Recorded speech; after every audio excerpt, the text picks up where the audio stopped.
हाँ तो विद्यार्थियों, आज हम आरोह भाग 2 का पाठ 3 कविता के बहाने और बात सीधी थी पर का अध्ययन करेंगे। इसके लेखक हैं कुंवर नारायण। ये आरोह काव्यखंड के पाठ 2 से हम चर्चा कर रहे हैं। सर्वप्रथम हम अपने कवि कुंवर नारायण शर्मा का एक संक्षिप्त परिचय जानते हैं। कुंवर नारायण आधुनिक हिंदी कविता के सशक्त हस्ताक्षर हैं। इनका जन्म 19 सितंबर सन 1927 को फैजाबाद उत्तर प्रदेश में हुआ था। उत्तर प्रदेश के फैजाबाद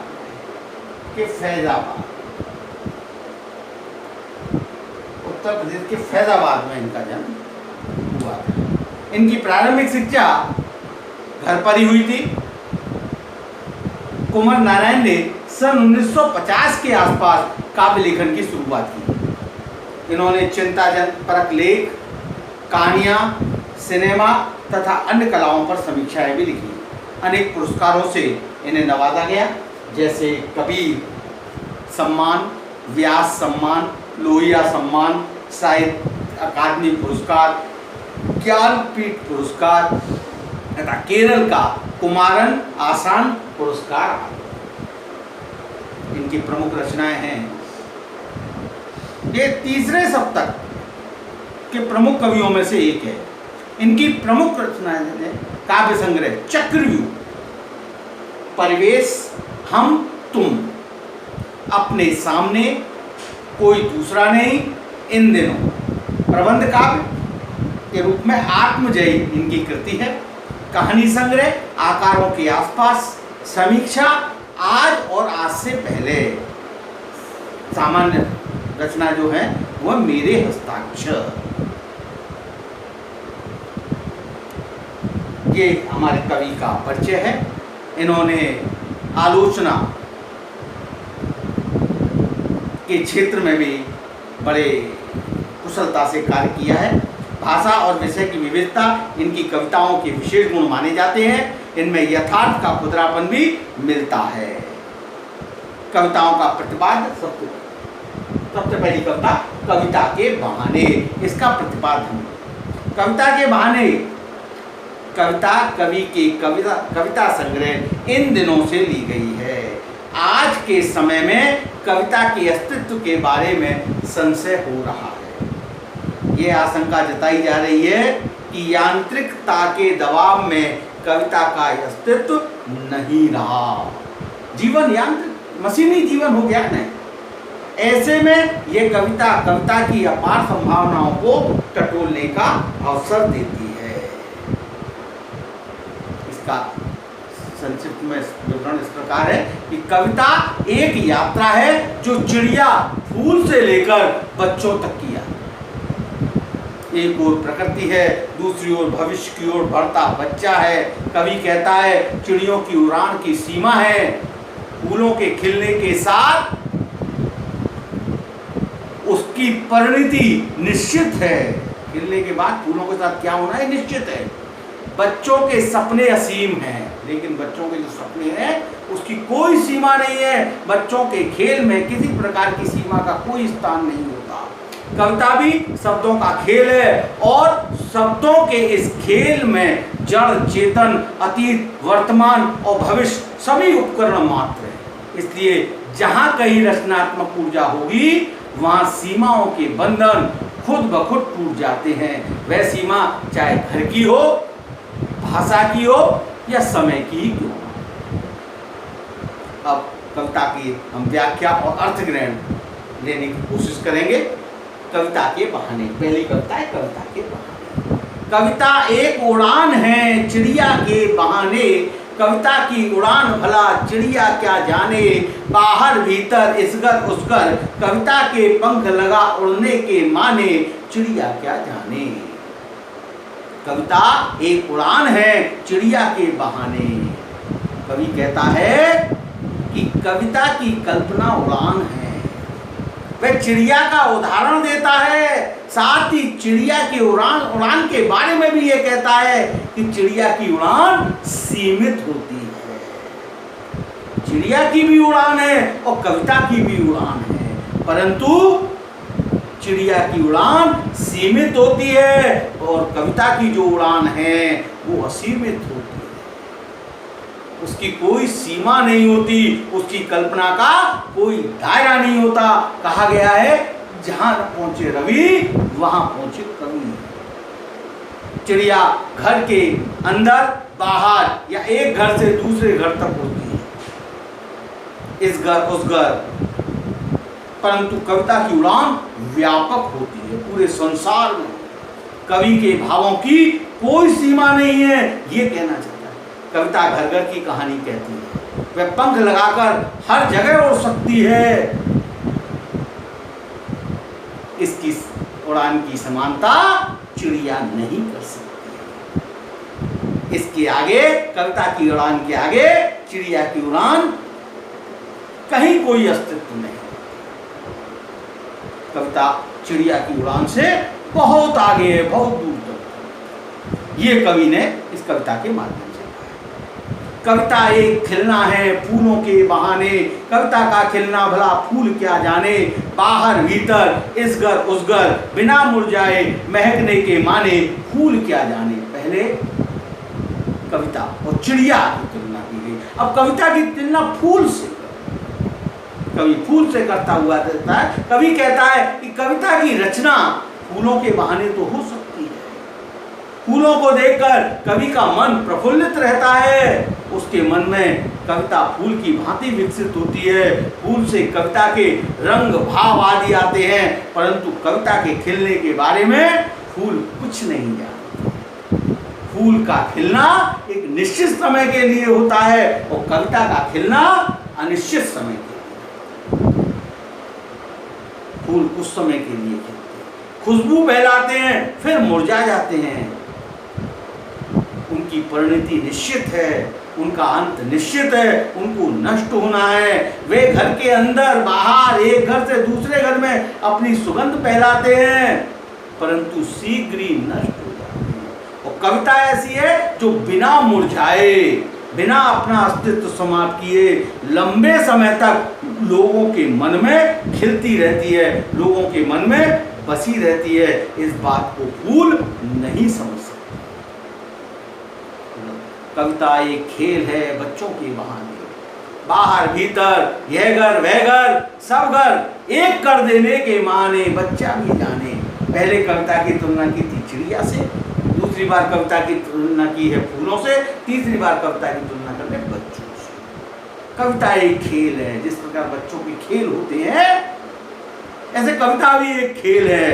कविता को बच्चों के खेल के समान मानता है। जिस प्रकार बच्चे कहीं भी किसी भी तरीके से खेलने लगते हैं, उसी प्रकार कवि के लिए कविता शब्दों की क्रीड़ा है। वह बच्चों के खेल की तरह कहीं भी कभी भी किसी भी स्थान पर प्रकट हो सकती है। वह किसी भी समय अपने भावों को व्यक्त कर सकती है। बच्चों के लिए सभी घर एक समान होते हैं, भेदभाव नहीं होता। वे खेलने के समय अपने पराये का भेद नहीं करते, भूल जाते हैं अपने पराये। इसी तरह कवि अपने शब्दों से आंतरिक व बाहरी संसार के मनोभावों को रूप प्रदान करता है। वे बच्चों की तरह बेपरवाह है, कविता पर कोई बंधन नहीं। जिस प्रकार बच्चा सब घर को एक कर देने का मतलब जानता है, उसी प्रकार कविता भी सबके लिए समान रूप से आनंद की अनुभूति प्रदान करती है। इसके बाद आती है दूसरी बात सीधी थी पर, बात सीधी थी पर इसका यह कविता कोई दूसरी नहीं कविता से संकलित की गई है। यह कविता कोई दूसरी नहीं कविता संग्रह से संकलित की गई है। बात सीधी थी पर, इसमें कथ्य के द्वंद उकेरते हुए भाषा की सहजता की बात की गई है। हर बात के लिए कुछ खास शब्द नियत होते हैं, ठीक वैसे ही जैसे हर पेच के लिए एक निश्चित खांचा होता है। अब तक जिन शब्दों को हम एक दूसरे के पर्याय के रूप में जानते रहे हैं, उन सब के भी अपने अर्थ होते हैं। अच्छी बात या अच्छी कविता का बनना सही बात का सही शब्द से जुड़ना होता है। जब ऐसा होता है तो किसी दबाव या अतिरिक्त मेहनत की जरूरत नहीं होती, वह सहूलियत के साथ हो जाता है, सहज रूप से, आसानी से हो जाता है। सही बात को सही शब्दों के माध्यम से कहने से ही रचना प्रभावशाली बनती है। जो कविता बात सीधी थी पर दी गई, इसका संक्षेप में सारांश इस प्रकार है कि कवि का मानना है कि बात और भाषा स्वाभाविक रूप से जुड़े हुए होते हैं। बिना भाषा के बात नहीं हो सकती, बिना भाषा के बात नहीं की जा सकती। किंतु कभी कभी भाषा के मोह में सीधी बात भी टेढ़ी हो जाती है। भाषा अच्छी करने के चक्कर में सीधी बात भी टेढ़ी हो जाती है। मनुष्य अपनी भाषा को टेढ़ी तब बना देता है जब वह आडंबरपूर्ण व चमत्कारपूर्ण शब्दों के माध्यम से कथ्य को प्रस्तुत करने का प्रयास करता है, कठिन शब्दों का प्रयोग करता है। अंततः शब्दों के चक्कर में पड़कर वे अपना अर्थ खो बैठते हैं। अतः अपनी बात सहज एवं स्वाभाविक भाषा में, सहज एवं व्यावहारिक भाषा में कहना चाहिए। वो नहीं कह पाता है जिससे कि लोग उसके कथ्य को नहीं समझ पाते हैं। बात को, व्यक्ति को अपनी बात बिल्कुल व्यावहारिक भाषा में, आम बोलचाल की भाषा में प्रस्तुत करनी चाहिए, जिससे कि अधिक से अधिक लोग आपके कथ्य को भली भांति से समझ सकें, अच्छी तरह से उस कथ्य को जान सकें और जान करके उसका अर्थ महसूस कर सकें। अब इस कविता का हम अर्थ ग्रहण करेंगे, भावार्थ, इसकी व्याख्या समझेंगे।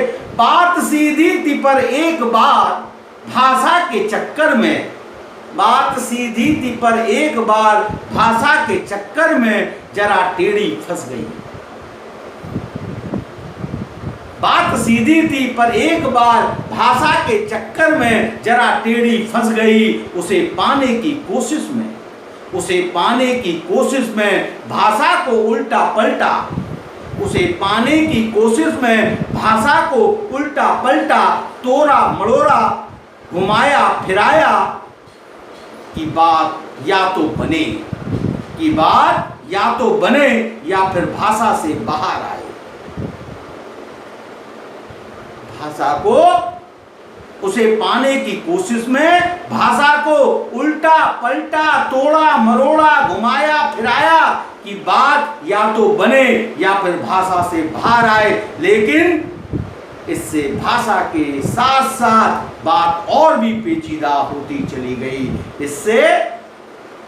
लेकिन इससे भाषा के साथ साथ बात और भी पेचीदा होती चली गई। कवि कहता है कि वे अपने मन के भावों को सहज रूप से अभिव्यक्त करना चाहता था, परंतु समाज की प्रकृति को देखते हुए उसे प्रभावी भाषा के रूप में प्रस्तुत करना चाहा।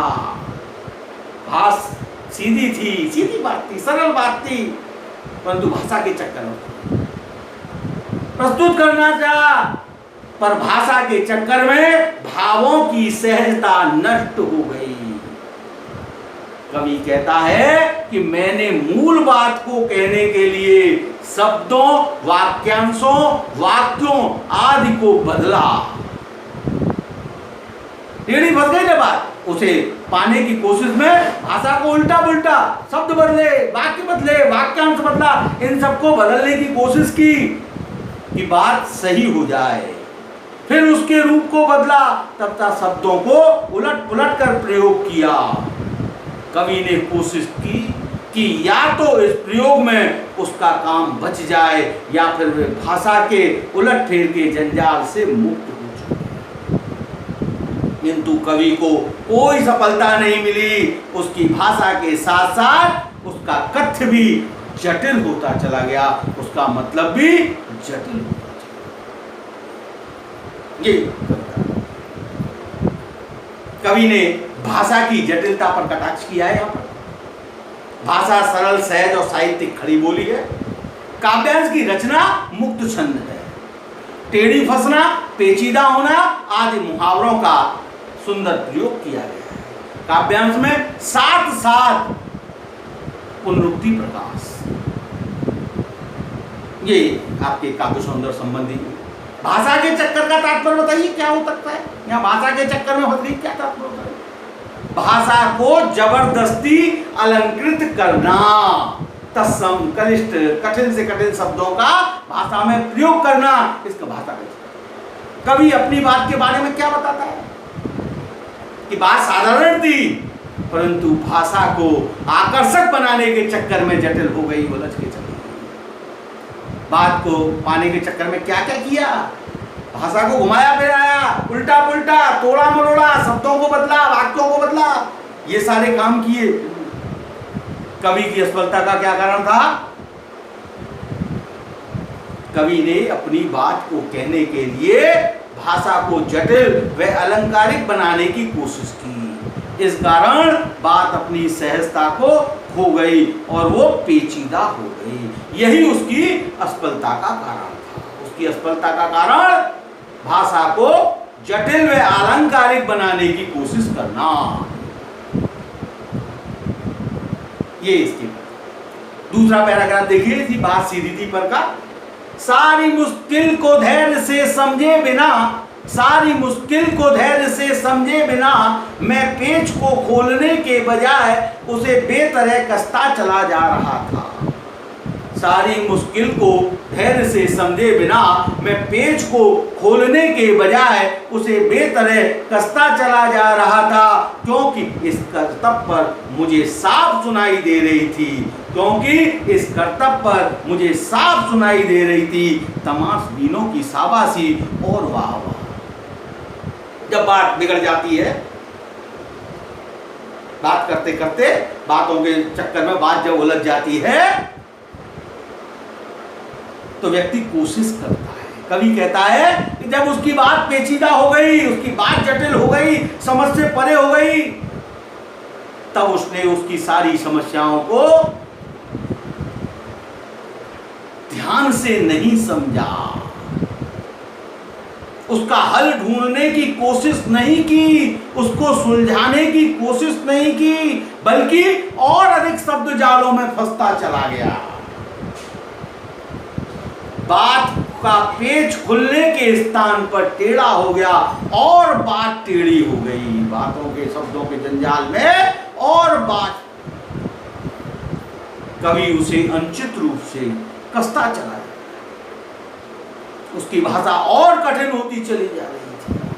शब्दों के प्रयोग पर जो दर्शक थे, वाह वाह उड़ाने वाले, जब वाद विवाद होता है, बात टकराव होती है, तो बहुत लोग प्रोत्साहन देने वाले होते हैं, अरे वाह शाबाश, क्या बात कही, आग लगाने वाले और लोग होते हैं। तो ऐसे लोगों के लिए कह रहा है कवि कि शब्दों के प्रयोग पर दर्शक उसे प्रोत्साहन दे रहे थे, उसकी प्रशंसा कर रहे थे, उसकी वाहवाह कर रहे थे, क्योंकि वो तो तमाशा देखने वाले थे। जब दो लोगों में वाद विवाद होता है तो हजारों लोग तमाशा देखने वाले होते। यहाँ देखिए, कवि को धैर्यपूर्वक सरल भाषा में अभिव्यक्ति करनी चाहिए, इस बात को स्पष्ट किया है कि अपनी बात को कहने के लिए धैर्यपूर्वक सरल भाषा का प्रयोग करना चाहिए। वाह वाह में पुनरुक्ति प्रकाश है। पेच कसने के बिंब से कवि का कथ प्रभाव, पेच कसना यानी अपनी बात की पकड़ मजबूत करने का प्रयास करना, ये एक बिंब प्रस्तुत कर रहा है। बेतरह सटीक विशेषण का प्रयोग किया। कर्तव्य शब्द में व्यंग्यात्मकता का भाव निहित है। लोकप्रिय उर्दू शब्दों बेतरह, कर्तव्य, तमाशबीन, साफ आदि का कवि ने सुंदर प्रयोग किया है और इस काव्यांश में छंद मुक्त छंद, ये मुक्त छंद है। क्या अर्थ ग्रहण होता है इससे? कवि की क्या कमी थी? ये कमी थी कि अपनी समस्या को ध्यान से नहीं समझा, वह धैर्य खो बैठा। पेज खोलने के बजाय कसना पक्ति का, उसने बात को स्पष्ट नहीं किया, बल्कि उसके शब्द जाल में फंसता चला गया, उलझता चला गया। कवि ने अपने किस कार्य को कर्तव्य का? बिना सोचे समझे उलझाने और कठिन बनाने को कर्तव्य कहा, कि बात को और कठिन बना दिया। कवि के कर्तव्य का क्या परिणाम हुआ? कवि के कर्तव्य का यह परिणाम हुआ कि बात और उलझती चली गई, बनावटी ढंग से और शब्दों के जाल में उलझती चली गई, और उसे सुनने वाले लोगों की शाबाशी मिल गई। लाग लपेट करने वाले शब्दों में कहा जिससे सुनने वालों द्वारा उसे उतनी ही शाबाशी मिल गई। ये परिणाम उसका हुआ। अगला काव्यकांड देखिए। आखिरकार वही हुआ जिसका मुझे डर था, आखिरकार वही हुआ जिसका मुझे डर था, जोर जबरदस्ती से बात की चूड़ी मर गई, जोर जबरदस्ती से बात की चूड़ी मर, प्रभाव खत्म हो गया, चूड़ी मर जाना बात का प्रभाव, और वे भाषा में बेकार घूमती चलेगी, भाषा के जंजाल में उलझती चली। हार कर मैंने उसे कील की तरह उसी जगह ठोक दिया, जबरदस्ती ठोक दिया, ऊपर से ठीक ठाक पर अंदर से न तो उसमें कसाव था न ताकत।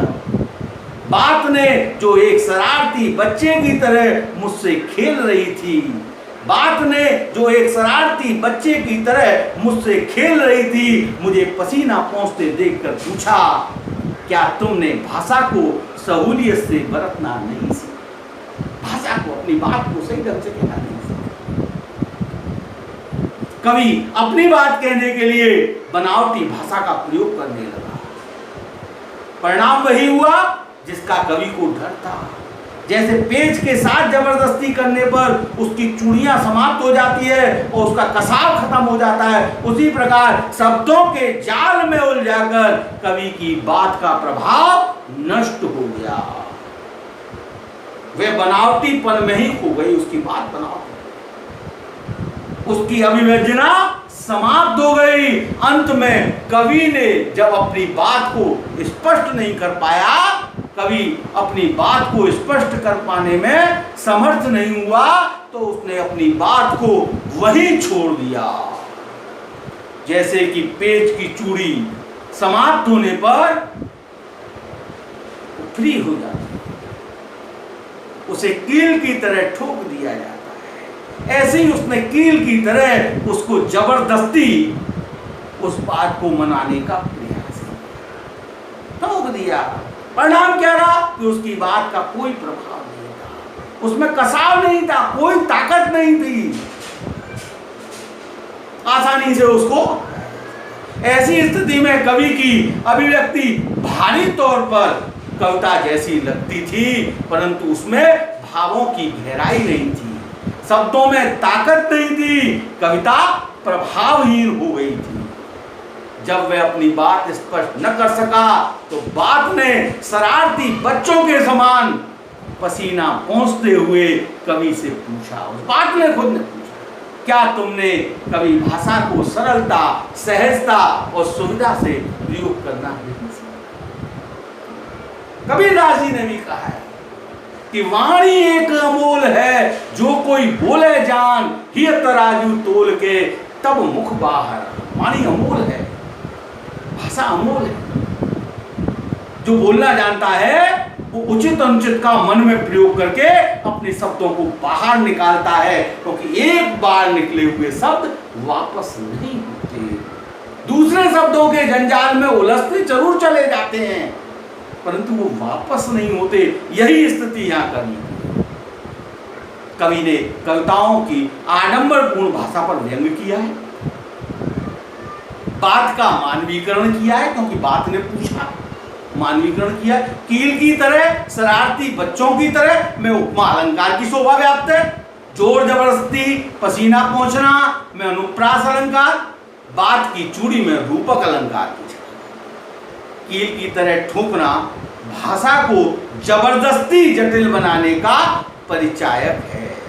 मुक्त छंद है, काव्यांश की बोली खड़ी बोली है, भाषा खड़ी बोली। बात की चूड़ी मर जाने और बेकार घूमने के माध्यम से कवि क्या कहना चाहता है भाई?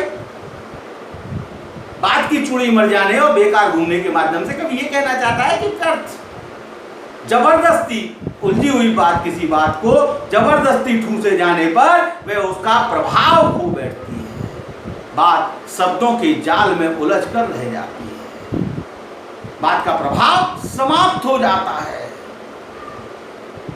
काव्यांश में प्रयोग दोनों आयामों के प्रयोग सौंदर्य पर टिप्पणी कीजिए।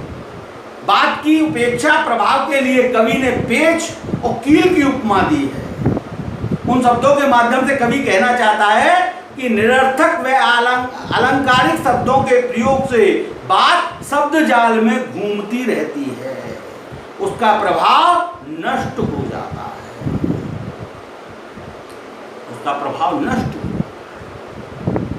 और जबरदस्ती उस बात को मनाने का प्रभाव, जबकि जबरदस्ती भाषा को सहूलियत से बरतने का क्या है? अभिव्यक्ति सहज तरीके से करनी चाहिए। शब्द जाल में उलझने से बात का प्रभाव समाप्त हो जाता है, केवल शब्दों की कारीगरी रह जाती है, अभिव्यक्ति नहीं। बात ने कवि से क्या पूछा? आपको बात ने कवि से ये पूछा कि आपको बात करना नहीं आता क्या? आपको भाषा का सरल सहज प्रयोग करना नहीं आता, आपने नहीं सीखा? क्योंकि कवि की भाषा के साथ, कवि ने अपनी भाषा के साथ जोर जबरदस्ती, ये इस कविता का अर्थग्रहण, काव्यग्रहण आज सिद्धि का। तो अभी तक आपने पाठ 3 कविता के बहाने बात सीधी की व्याख्या, सार, अर्थग्रहण। अब देखिए कविता के बहाने इस कविता की विशेषता के बारे में थोड़ा सा हम बता दें। कविता एक उड़ान है चिड़िया के बहाने, कविता की उड़ान भला चिड़िया क्या जाने, बाहर भीतर इस घर उस घर, कविता के पंख लगा उड़ने के माने, चिड़िया क्या जाने। ये कविता देखिए, इसमें कवि ने कविता की अपार संभावनाओं को बताया है। कवि के अनुसार कविता की अपार संभावनाएं, चिड़िया की सीमित संभावना, परंतु कविता की अपार कहा जाता है जहां न पहुंचे रवि वहां पहुंचे। कवि ने इसके माध्यम से अपनी सरल व सहज खड़ी बोली में सशक्त अभिव्यक्ति की है। चिड़िया क्या जाने कृष्ण अलंकार का प्रयोग किया गया है, कविता का मानवीकरण किया गया है। मनुष्य जिस प्रकार इधर उधर चला जाता है, कविता में लाक्षणिकता है, लक्षण के आधार पर कविता लाक्षणिकता, कविता के पंख लगा उड़ने के भाने, ये लक्षण है।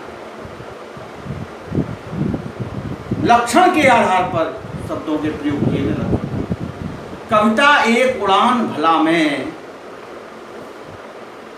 कविता एक उड़ान भला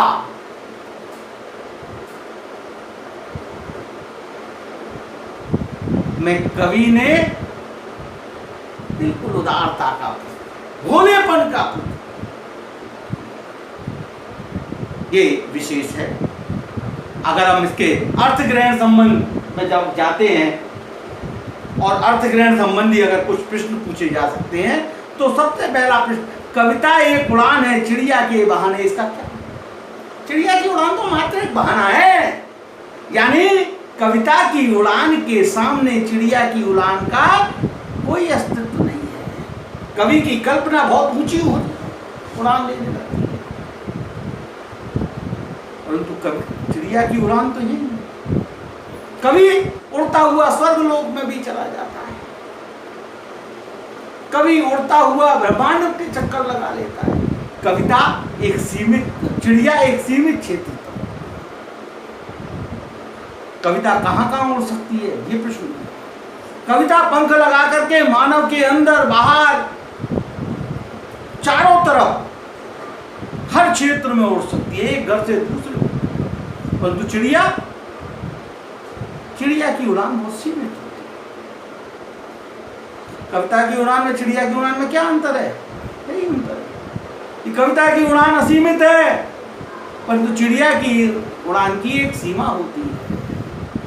कविता के पंख लगाकर कौन उड़ता है? कविता के पंख लगाकर एक कवि उड़ता है। जहाँ न पहुंचे रवि वहां पहुंचे कवि। कवि कविता में पंख लगा करके कहीं भी इसके सारे मानव मन व समाज की भावनाओं को अभिव्यक्त करता है। कविता एक खिलना है फूलों के बहाने, कविता का खिलना भला फूल क्या जाने, बाहर भीतर इसगर उसगर बिना मुरझाए महके फूल से तुलना। कविता व फूल की तुलना मनोरम है, ये इसकी विशेषता है। सरल व सहज खड़ी बोली भाषा है, भावानुकूल है। मुरझाए महकने में अनुप्रास अलंकार है, फूल क्या जाने में कृष्ण अलंकार है। शांत रस की अभिव्यक्ति है, मुक्त छंद है। रस छंद आवश्यक तत्व है, इसीलिए मैंने अलग से आपको एक वीडियो रस छंद का। कविता का खिलना है फूलों के बहाने, ऐसा क्यों है कि वास्तव में कविता खिलती है। फूलों को देखकर कवि का मन प्रसन्न हो जाता है, और जब फूलों को देखकर मन प्रसन्न होता है तो कविता भी फूलों की बात है, अच्छे अच्छे विचार आते हैं। तो फूलों के बहाने से कविता भी खिल जाती है। कविता रचने और फूलों के रचने में क्या संबंध? जिस प्रकार फूल पराग मधु व सुगंध के साथ खिलता है, कविता भी मन के भावों को लेकर रची जाती है। बिना मुरझाए कौन कहाँ महकता है? बिना मुरझाए कविता हर जगह महकती है, अनंत काल तक महकती रहती है। रामचरितमानस तुलसीदास जी ने कब आज तक महकी, आज तक उसका प्रभाव है। वाल्मीकि ने कब रामायण की रचना की? आज तक। कविता का खिलना भला फूल क्या जाने, फूल के खिलने में मुरझाने की एक सीमा है। कविता शाश्वत है, इसका महत्व फूल से अधिक है। कविता का महत्व फूल से अधिक है। कविता एक खेल है, बच्चों के बहाने बाहर भीतर इस घर उस घर यह घर वह घर सब घर एक कर देने के माने बच्चा ही बच्चे से तुलना की गई। यहाँ पर कवि ने कविता व बच्चे की तुलना बहुत आकर्षक है। कविता की रचनात्मक व्यापकता को प्रकट किया है। बच्चों व कवियों में समानता दर्शाई गई है। बच्चा ही जाने पंक्ति से बालपन की सरलता की अभिव्यक्ति होती है। इसका भी छंद मुक्त है। बच्चों के बहाने बावर्ण की आवृत्ति अनुप्रास अलंकार है। साहित्यिक खड़ी बोली का यहाँ प्रयोग किया है। कवि ने साहित्यिक खड़ी बोली का। कविता को क्या संज्ञा दी गई है? कविता को खेल की संज्ञा दी गई है। क्यों? खेल का उद्देश्य मनोरंजन आत्मसंतुष्टि होता है। कविता का भी उद्देश्य मनोरंजन, शब्दों के माध्यम से मनोरंजन करते हैं। कविता में बच्चों के खेल पे क्या समझता है? बच्चे कहीं भी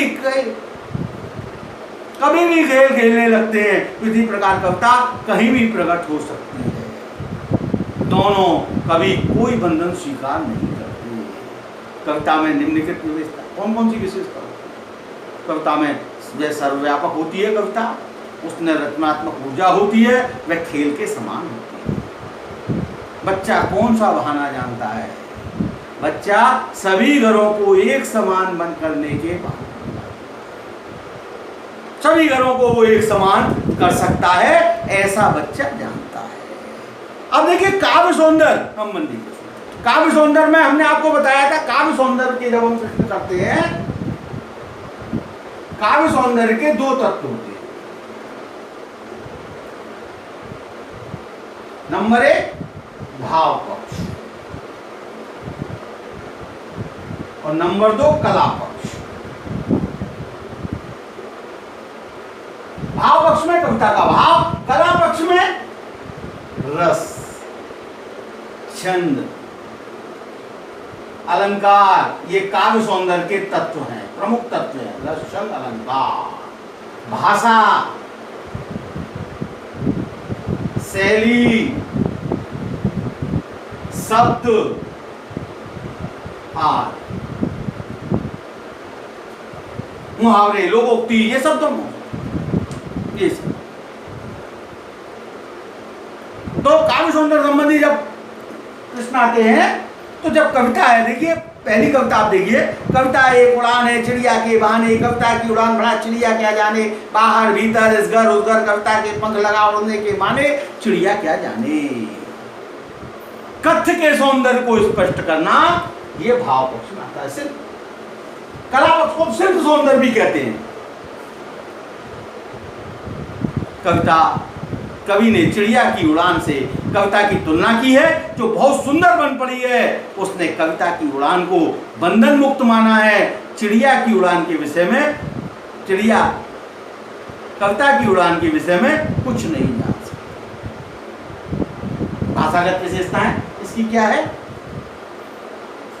खड़ी बोली का प्रयोग है, मिश्रित शब्दावली का प्रयोग है, चिड़िया क्या जाने में प्रश्न अलंकार है, कविता का मानवीकरण किया है। इस घर उस घर, कविता की में अनुप्रास अलंकार की छटा है। कविता की उड़ान बड़ा चिड़िया कहने पर भावगत सौंदर्य, इससे भावगत सौंदर्य। इस पंक्ति में कवि ने चिड़िया के माध्यम से कविता की यात्रा दिखाई है, किंतु चिड़िया कविता की उड़ान के आगे हीन है, कविता की उड़ान असीमित है। इसी प्रकार दूसरी कविता में इसका भी काव्य सौंदर्य, कविता एक खिलना है फूलों के बहाने, कविता का खिलना बड़ा फूल क्या जाने, बाहर भीतर इस घर उस घर, बिना मुरझाए महकने के माने, फूल क्या जाने। कविता एक खेल है बच्चों के बहाने, बाहर भीतर यह घर वह घर, सब घर एक कर देने के माने, बच्चा ही जाने। इसका भाव सौंदर्य शब्द भाव पक्ष, कविता फूलों की तरह खिलती है, विकसित होती है। फूल विकसित होने पर अपनी खुशबू चारों तरफ, उसी प्रकार कविता अपने विचार रसास्वादन से पाठकों के मनोभावों को खिलाती है। कवि ने कविता को बच्चों के खेल के समान माना। कविता का प्रभाव व्यापक है, बच्चे कहीं भी कभी भी किसी भी तरीके से खेलने लगते हैं। उसी प्रकार कवि भी शब्दों के माध्यम से किसी भी भाव दशा में कहीं भी कविता की रचना कर सकता है। कविता बिना मुरझाए महकने के माने का, कविता फूलों की तरह खिलती है परंतु मुरझाती नहीं है, खिलती रहती है। फूल जरूर है। सब घर एक देने का तात्पर्य बच्चों जैसे खेल की तरह बंधन नहीं हो, बच्चों के खेल बंधन नहीं हो, किसी से भेदभाव। जिस प्रकार बच्चों के खेल में बंधन नहीं होता, कोई घर नहीं, सब अपने घर, सारे घरों में जाकर के बच्चे खेलते हैं। उसी प्रकार कविता भी किसी प्रकार का कोई भेदभाव नहीं करते। ये काव्य सौंदर्य के तत्व थे, भाव पक्ष और कला पक्ष था। बस आज इतना ही। आपका दिन शुभ मंगल में हो। धन्यवाद।